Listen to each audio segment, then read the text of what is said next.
I'm going to try to illustrate what is data quality with some example.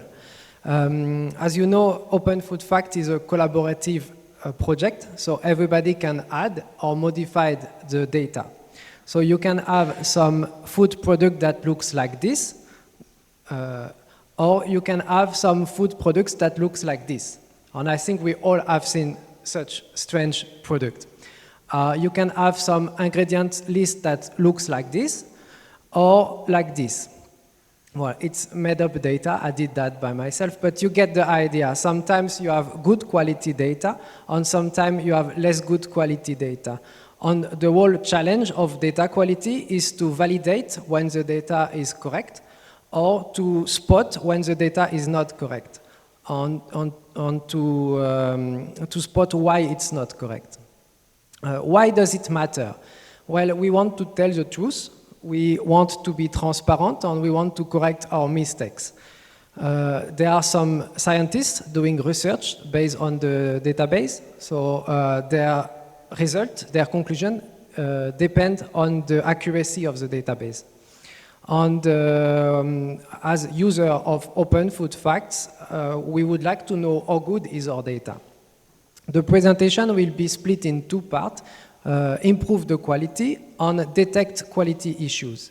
Well, for the first part, I think we are all doing the same. When we scan a product and the product already exists, we compare the package we have in front of us on the product that is on the database, and if something is different, then we correct it.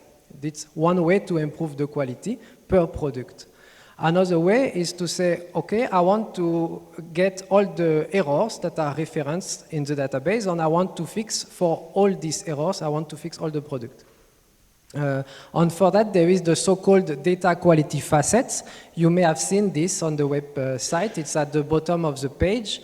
There are 3 levels of quality facets. The first one in red, the errors. So for example, you have somebody who put in the label field the label vegan for one product, but when we look at the ingredient list, we see that one ingredient is not vegan. So something is wrong there. Either the label is not correct, maybe it was vegetarian, or the ingredients are not correct.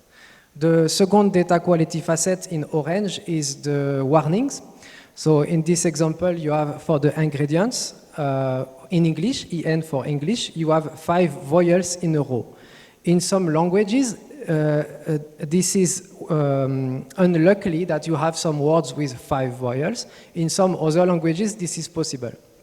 That's why it's warning. It's not always an error. And finally, the last one in green, the info, for this one, it notices that something may be wrong, but it also validates the data. Like in this example, in the ingredients, the % analysis is okay. Also, talking about data quality errors, there is this data quality daily. Everybody can subscribe. I put the link there. And the concept is the following. Every day you get 1 email. You have 3 products with data quality error to fix. You have some statistic about the error in the database, and if you like competitions, you can see how many contributors solve how many errors in the last few days.